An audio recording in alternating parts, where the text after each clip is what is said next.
믿음의 선한 싸움을 싸우라. 영생도 취하라. 이것을 위하여 네가 부름을 받았다라고 했고, 물론입니다. 우리는 선한 싸움은 싸워야 합니다. 그리스도의 병사 되셔야 됩니다. 나라로부터, 하나님께로부터 주시는 거 꿀꺽꿀꺽 받아 먹으면서 나라를 위해, 주님을 위해 싸우지 않고 오히려 자기의 이권만 챙기는 병사, 나라를 좀먹는 병사, 하나님의 나라와 그리스도의 병사들의 힘을 없이 하는 병사일 뿐입니다. 그리스도의 병사는, 군사는 싸워야 합니다. 선한 싸움 말입니다. 바로 오늘 본문에서 우리의 믿음의 선진인 바울은 이렇게 말합니다. 전제와 같이 내가 이미 부어진다. 즉 전제라는 것은 부어드리는 제사입니다. 내가 하나님께 부어드려 이제 내 인생이 끝나고 주님 앞에 부름받는다라는 뜻입니다. 즉 내가 죽을 날이 이제 다 됐구나. 불과 며칠 남지 않았구나. 그리고 하면서 하는 말이, 내가 선한 싸움을 싸우고 달려갈 길을 마쳤고 믿음도 지켰으니 이제 나에게는 의의 면류관이 예비되었다라고 말합니다. 사랑하는 이 시간 함께한 여러분, 2주간에 걸쳐서 말씀 전하고 있습니다. 부디 선한 싸움 싸우시기 바랍니다. 믿음 지키시고, 그리하여 바울처럼 여러분과 저를 위해서 의의 면류관 예비하신 주님께로부터 그 면류관 쓰임받는 우리 모두가 되기를 예수님 이름으로 축복합니다.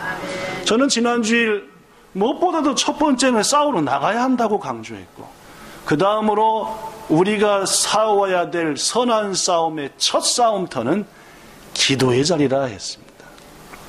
그렇죠? 아말렉과의 싸움에서 승패를 가른 곳은 여호수아 장군이 싸웠던 전쟁터가 아니라 모세가 기도로 싸웠던 기도의 싸움터, 거기가 승패를 좌우했다 했습니다. 야복강에서 홀로 남아 기도하던 야곱은 확실히 알았습니다. 형과의 싸움에서 승리해야지 내 인생이 형통한 것이 아니라 이 시간 기도의 자리에서 승리해야만이 내 삶이 주의 뜻을 이룬다. 예수님도 아셨습니다. 빌라도 앞에서의 고난의 자리가 싸움의 자리가 아니었고, 빌라도의 병사들에게 채찍을 맞는 게 싸우는 자리도 아니었고, 골고다 사형장에서 십자가에 못 박히는 것도 싸우는 자리가 아니었고, 하나님 앞에 기도하던 어디가요? 겟세마네 동산, 그 기도의 자리가 내가 바로 싸워야 될 자리고, 여기서 이겨야만이 이 싸움에서 이긴다. 예수님은 이겼지만 제자들은 졌지요.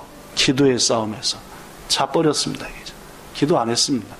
결국 예수님 버리고 뿔뿔이 흩어져 그 싸움에서 졌지요. 오늘 여러분에게 우리가 싸워야 될 선한 싸움 2번째와 3번째를 소개하고자 합니다. 2번째 싸움, 자 읽어봅시다. 시작. 예수님이 하신 일, 즉 복음을 전하는 것이 우리의 싸움터입니다. 물론입니다. 예수님이 하신 일, 그 예수님을 내가 한마디라도 전하는 자리, 그곳이 바로 영적인 싸움터다. 여러분, 그런데 말입니다. 이 싸움이야말로 성도들이 가장 자신 없어 하는 싸움입니다. 기도의 싸움은 좀 해보려고 덤빕니다. 지난주 그 설교 이후로 이번 주간에도 기도의 싸움을 한번 해보려고 새벽 예배도 나오시고 이런 분들이 계신데, 이 2번째 여러분에게 소개하는 이 싸움은 도대체 안 하려고 합니다. 성도들이 말입니다. 그러다 보니까 이 싸움은 마귀가 가장 좋아하는 싸움이기도 합니다. 왜냐하면은 너무나 많은 그리스도인들이 이 예수님을 전하는 싸움만큼은 좀처럼 안 하려고 합니다. 네가 해. 네가 하라니까 하고 자기는 안 하려고 그러죠. 집사님이 하세요? 권사님이 하세요? 목사님이 하라니까요? 하고 좀처럼 그러다 보니까 싸워보지도 않고 일찌감치 항복하고 지는 싸움이 바로 이 예수님 전하는 싸움. 신앙생활한 지 5년이 지나고 10년이 지나도 한 번도 누군가한테 예수님 얘기 안 한 사람들이 태반입니다. 그러니까 약골 성도입니다. 믿음은 가졌다 하되 능력이 없습니다. 사랑하는 여러분, 잘 들으십시오. 내가 확신하는 바를 내 입으로 시인하며 바깥으로 내놓을 때 그 확신이 더 분명해지는 겁니다. 다시 한번 얘기합니다. 내가 확신하는 바를 내 마음으로 인정하여 내 입밭으로 내뱉고 누군가한테 고백하고 말할 때 그 확신이 더 든든해진다 그 말이에요. 어떤 직장에 취직했다고 합시다. 이야, 이 직장 정말 좋다. 열심히 해야지 하고 내가 마음으로 생각하고 가장 사랑하는 남편에게 혹은 아내에게 이번 직장 너무 좋은 것 같아. 잘해볼 거야. 할수록 그 직장에 대한 내 자세가 확신이 더 뭐해진다고요? 든든해지죠. 아이씨, 때려칠까봐. 아니 간지 얼마 안 됐는데 한다는 말이 때려칠까봐. 이것도 역시 아닌 것 같아 하면 어떻게 된 거야? 야빨이 때려칠까봐 하는 그 확신이 내게 확신을 주고 결국 한 달도 안 돼갖고 또 물론이죠. 그렇다. 우리 인간은 그렇습니다.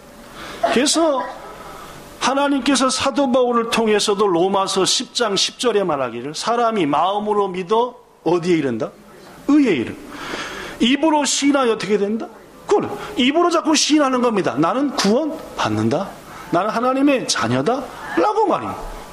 무슨 일이든지 그렇습니다. 이 복음 전도의 싸움도 마찬가지다는 말입니다. 내가 확신하는 예수님을 내가 가장 사랑하는 사람한테 얘기하는 겁니다. 뭐 많이 얘기하는 것도 아닙니다. 그저 내가 아는 수준에서, 내가 느끼는 수준에서, 내가 알고 있는 수준에서 말입니다. 동생한테 말입니다. 공부를 가르쳐줄 때 이렇게 푸는 거야 라고 가르쳐주면은 나도 모르게 가르쳐준 것이 내 마음속에 뭐가 됩니까? 정리가 돼요. 오래 남습니다. 누군가한테 뭘 가르쳐주고 하면은 나도 모르게 내가 아는 것이 차곡차곡 정리가 돼서 이런 거야 해서 좀처럼 안 잊어버린다 그 말입니다. 사랑하는 여러분, 너무나 많은 그리스도인들이 복음을 전하지 않습니다. 그러니까 신앙에 능력이 없습니다. 우리가 좀처럼 예수님을 말하지 않기 때문에 그리스도의 병사들이 반드시 가져야 될 믿음의 용기, 믿음의 담대함이 안 생긴다는 말입니다. 전 여러분한테 부탁합니다. 우리가 믿는 구세주에 대해서, 예수님에 대해서 내 가장 가까운 사람한테부터 말할 수 있기를 바랍니다. 고백해야죠. 한 가지라도 말입니다. 여러분, 이 복음 전도의 싸움이라는 것은 사실은 성도들이 가장 안 하려고 하는 싸움이긴 하지만 가장 쉬운 싸움입니다. 내가 아는 예수님을 거듭 말하지만 그냥 말하면 됩니다. 내가 만나고 느낀 예수님, 내가 생각하는 교회 생활에 대해서 그냥 내 남편에게, 내 아내에게, 친구에게 이랬어라고. 그런데 여러분, 놀라운 것은 우리가 예수님을 이렇게 말하고 내가 아는 수준에서 예수님을 전하면은 엄청난 영적인 파워가 내 속에서 생겨난다는 말이에요. 예수님의 제자들이 본래부터 예수님의 능력으로 가득 찬 사람들이 아니었습니다. 12 사도들, 예수님은 곧 내일 모레 십자가에 잡혀 죽으실 건데 저는 어느 자리 줄 건가요? 했던 분들이 예수님의 12 제자들이었습니다. 예수님이 잠시 후에 붙잡혀 가진 수욕을 당하시고 십자가에 죽으실 건데 잠시 후, 불과 몇 시간 후에 디링디링 코 골면서 자면서 결국은 난 저 사람이 누군지 모릅니다 하고 도망갔던 사람들이 예수님의 12 제자였어요. 그런 그들이 예수님이 부활하고 승천한 다음에 자기들이 봤던 예수님, 자기들이 느꼈던 예수님을 전했습니다. 그때 어떻게 했습니까? 하루에 3,000명이, 하루에 5,000명이 예수님을 믿고 놀라운 성령의 능력이 그들에게 무엇보다도 전했던 제자들에게 임했다라는 사실입니다. 여러분과 저도 그리스도의 능력 있는 군사가 되기 위해서는 간단합니다. 두렵지만 전하는 겁니다. 뭐 얼마나 멋있게 학적으로 쩍쩍하면서 예수님 얘기하는 거 아닙니다. 내가 지난 1년간, 6개월간, 10년간 신앙생활하면서 느꼈던 예수님. 그 예수님을 단 5초라도 좋으니까 고백하라는 말입니다. 그럴 때에 하나님께서 역사합니다. 상대가 어떻게 생각할까? 아니면 내가 잘할 수 있을까? 하는 생각에 빠져 미리 두려움에 빠지지 말고 내가 아는 예수님, 내가 느끼는 예수님, 내가 체험한 예수님을 오늘 이후로 하나님이 보내주신 사람들에게, 가장 사랑하는 사람들에게 전하는 우리가 되기를 예수님 이름으로 축복합니다. 그것이야말로 지난번에 기도의 싸움과 마찬가지로 복음 전도의 싸움에서 승리하는 첫걸음입니다. 제가 그랬죠, 지난주에. 기도의 싸움에서 이기려면 먼저 뭐부터 해야 된다고요? 기도부터 해야 됩니다. 기도의 싸움터가 있는데 그 기도의 싸움터로 가도 않고 기도의 응답을 받겠다? 어불성설입니다. 있을 수 없는 일입니다. 그러나 내가 뭘 위해 기도할까? 난 기도할 수도 모르는데 그런 거 하지 말고 하나님께 그저 말하듯이 내 소망, 내 기분, 내 마음 지금 털어놓는 겁니다. 그럴 때 누가 우리를 위해서 대신 기도한다고요? 물론입니다. 로마서 8장에 분명히 말합니다. 성령께서 우리들이 기도의 싸움터에 나아갈 때에 우리를 위해서 탄식하시면서, 왜 탄식합니까?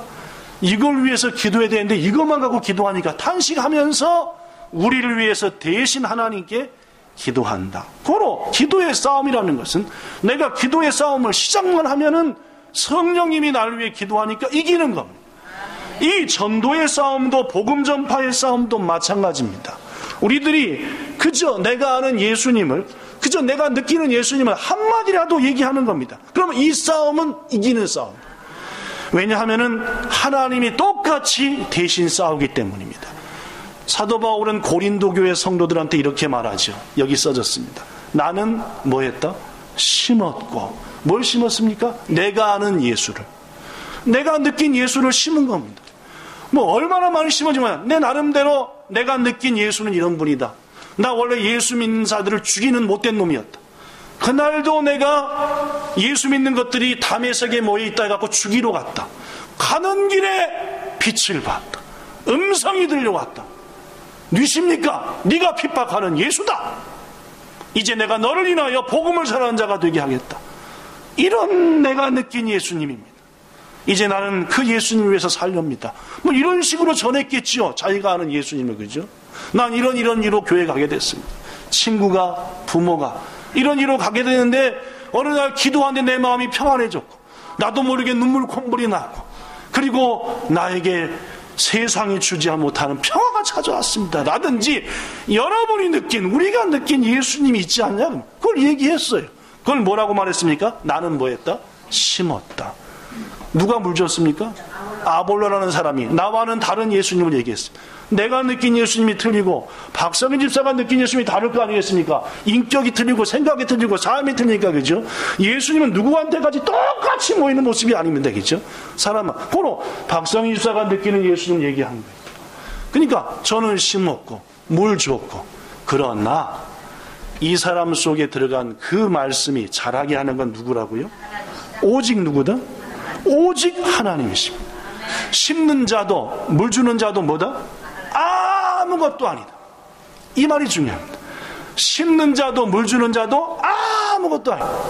오로지 그 사람 속에 믿음이 자라게 하는 것, 그 사람이 하나님의 자녀라는 전부 다 누가 한다? 하나님뿐이니라. 그죠? 우리가 거드는 게 아니라는 말. 하나님뿐이다. 이게 복음 전도의 싸움의 쉬운 일입니다. 우리 본향교회 성도들은 확 엎어뜨려야 된다고 생각합니다. 엎어뜨려가지고 요것에 질질 끌어서 교회까지 데리고 와서 막 믿음을 막 먹여주고 막 안수기 들어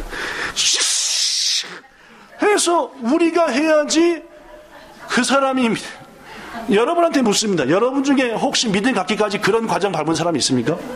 어느 날 나도 모르게 예수님이 뭘로 느껴졌고 주님으로 느껴졌고, 어느 날 나도 모르게 기도하는데 뭐가 나오고 눈물이 나오고, 그러지 않으셨습니까? 누가 막 끌고 엎어뜨리고 난리 쳐갖고 예수쟁이로 만드셨나요? 그런 사람도 다만 진짜 다만 있죠. 그건 되지 방법이 없는 사람이니까 그건 하나님이 막 그러나 대부분의 그리스도인들은 우리가 한 게 아니라 우리는 그저 내가 아는 예수님을 한 줄밖에 안 보려고 누가 거기다가 또 한 줄 물 줬고 나머지 모든 잘하게 한 것은 하나님께서 여러분과 저 속에 하신 일이니까 이 싸움만치 쉬운 싸움이 어딨냐 그 말이에요. 우리 교회는 금년도 목표가 100명의 지체들이 주일 예배를 드리는 교회가 되자 그들 가운데 10명이 이 땅의 일본 성도가 되자라는 꿈을 몇 년째 가지고 있습니다. 여러분 이 꿈을 누가 이루신다고 믿으십니까? 물론입니다. 그러기 위해서 우리에게 필요한 것은 물은 줘야 되지 않겠습니까? 우리가 자라게 할 힘은 없지만은 심기는 안 해야 되겠습니까? 무진장하게 멋있는 묘목을 심으라는 말은 절대로 안 해요.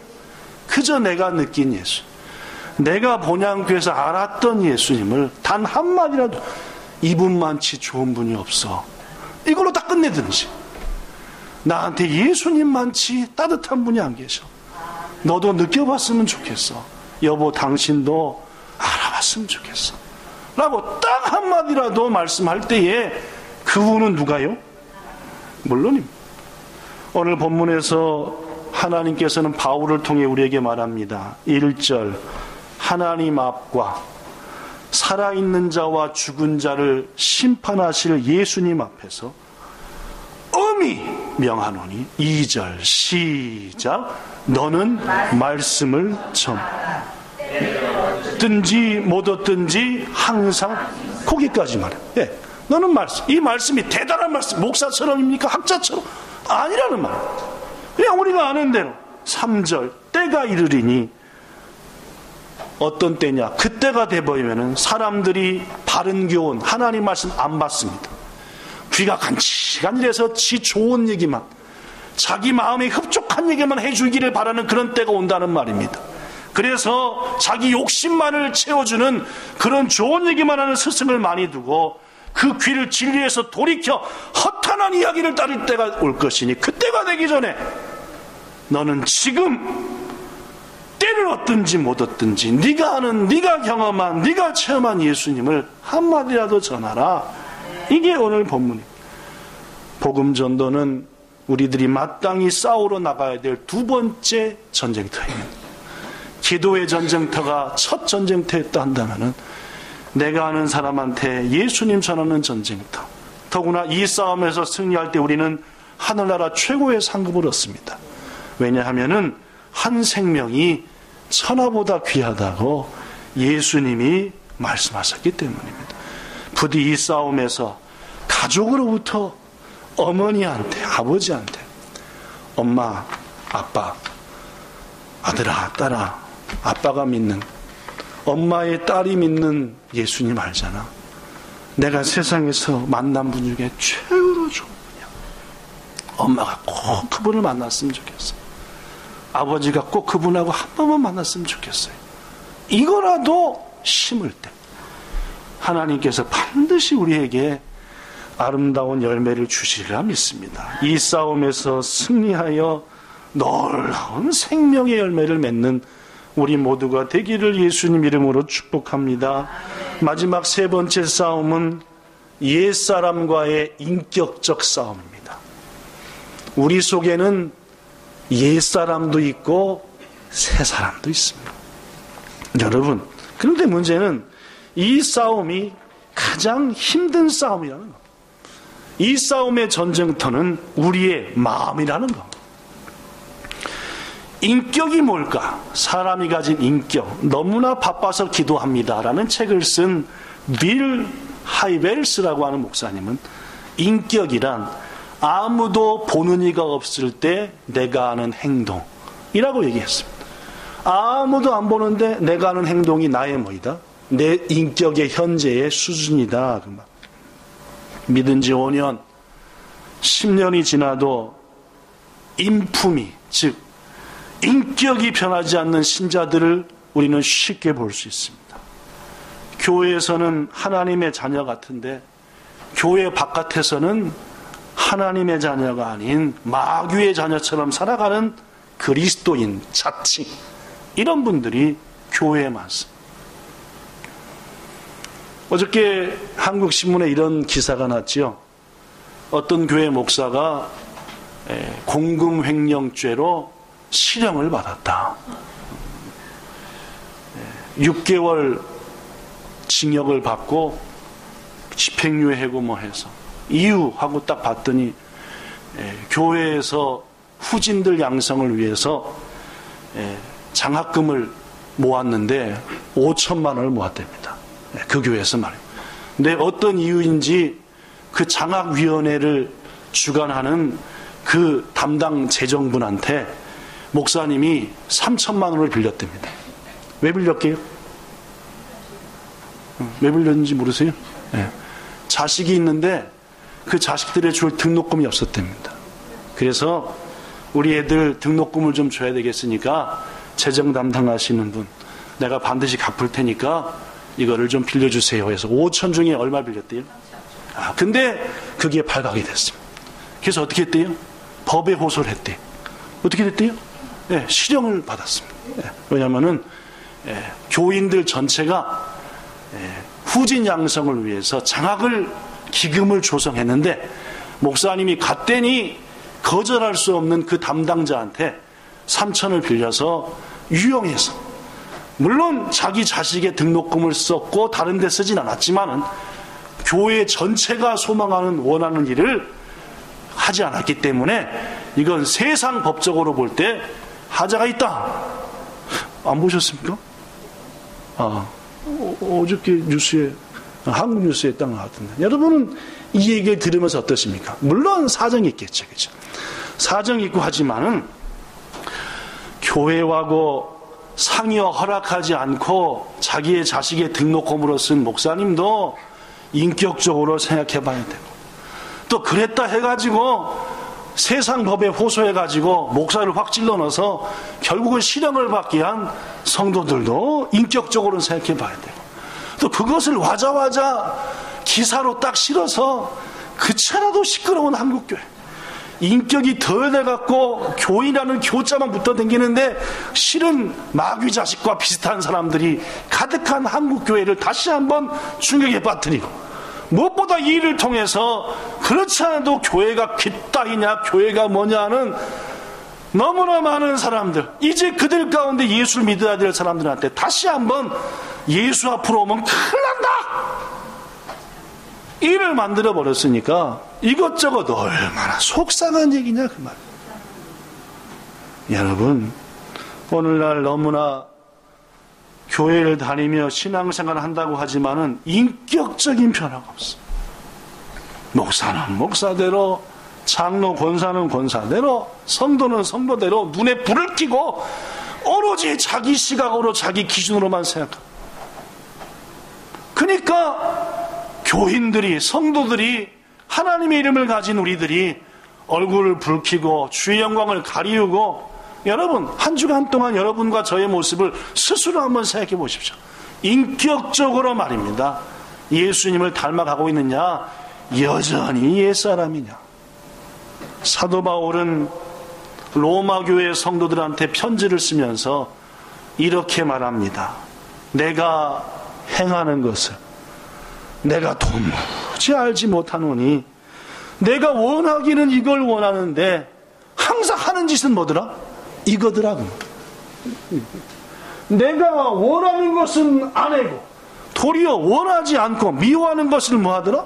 하더라고.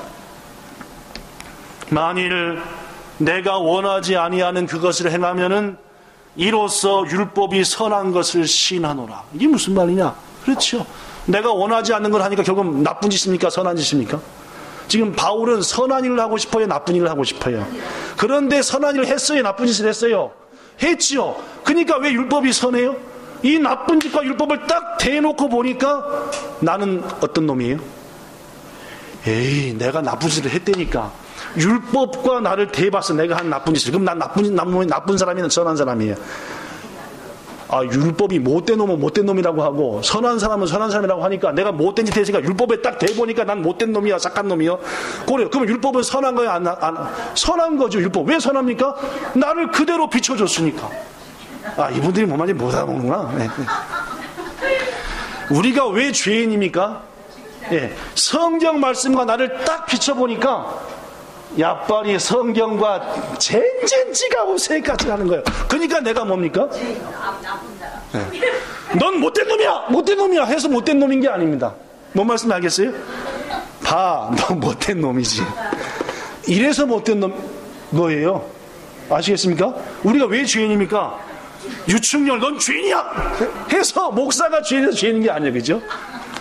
유충렬 너 부인한테 잘못했지. 이거 봐라 이거 딱 대보니까 넌 나쁜 놈이네. 여러분 그런 겁니다. 제가 과장한 얘기가 아니라 우리가 죄인인 이유는 성경 말씀대로 안 살고 주님이 이렇게 하라고 했는데 이렇게 안 했으니까 죄인인 겁니다.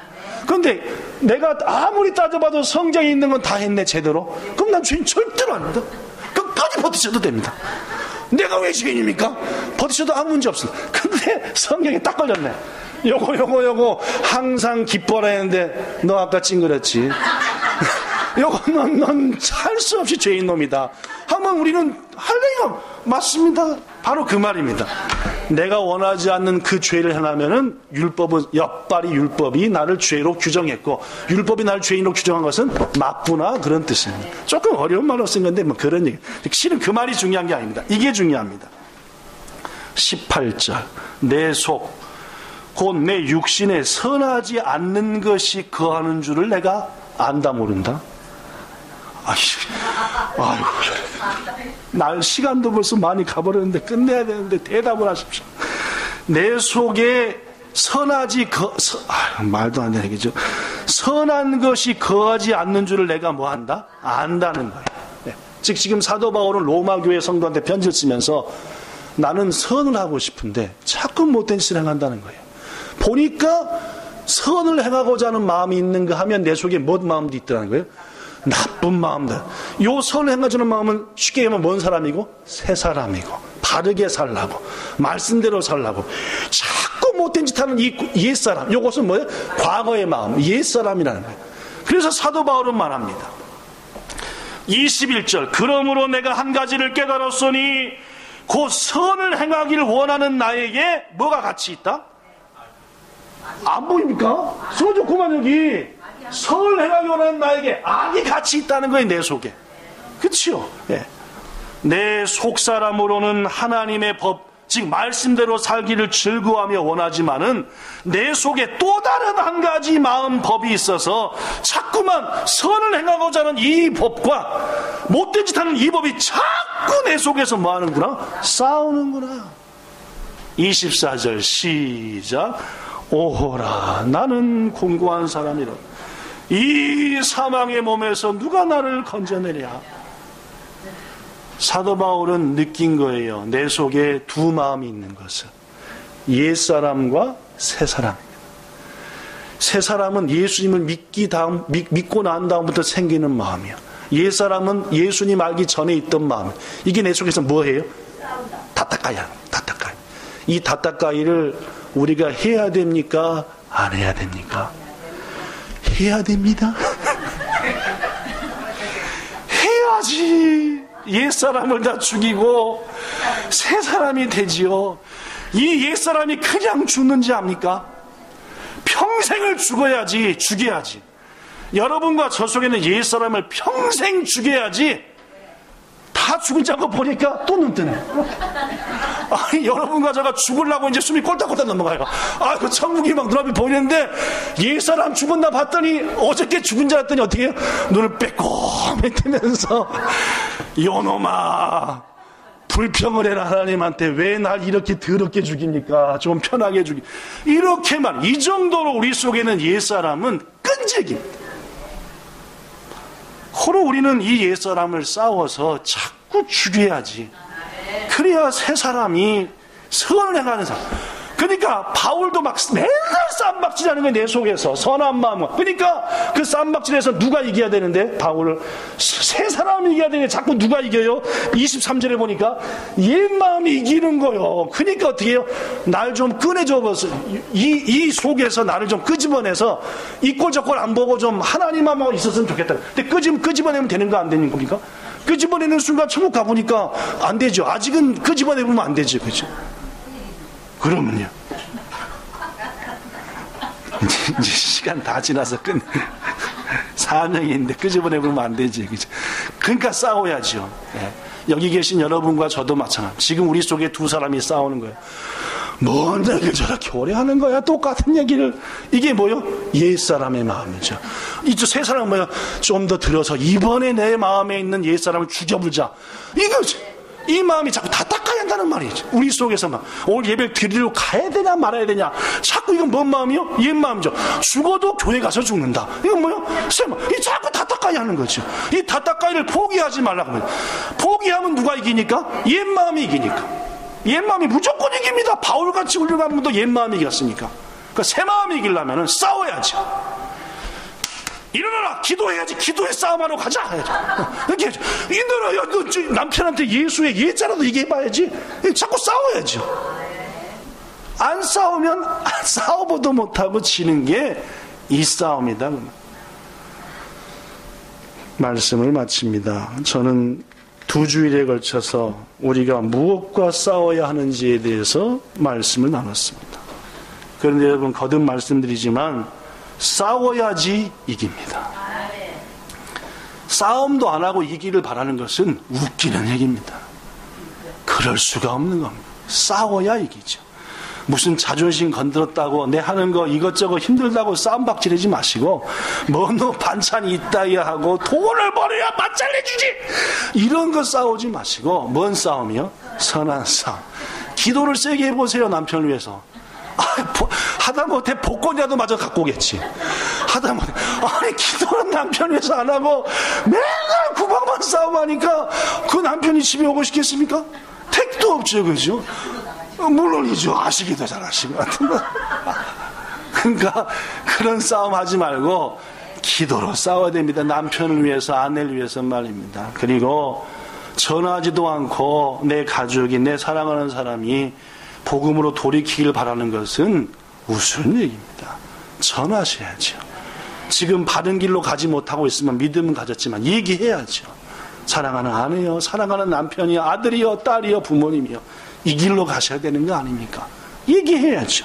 그리고 무엇보다도 내 속의 싸움에서 이겨야 합니다. 그래서 예수님 닮아가게끔 만들어야 됩니다. 바울이 다시 한번 고백합니다. 나는 선한 싸움을 싸웠다. 내가 싸워야 될 길을 싸우면서 여기까지 왔다. 그런 나에게는 면류관이 입에 있다. 우리들도 이 면류관 쓰기를 축복합니다. 기도하겠습니다. 좋으신 하나님, 2주간에 걸쳐서 싸움에 대해서 얘기했습니다. 물론 우리는 세상 욕심을 위한 싸움은 당장 그쳐야 합니다. 성경은 그런 싸움 하라고 말씀하는 게 아닙니다. 선한 싸움입니다. 믿음의 싸움이요. 주님, 그 믿음의 싸움을 이기기 위해서 왜 교회 가는 거 방해하는 거야? 이것은 믿음의 싸움이 아니라 악한 싸움.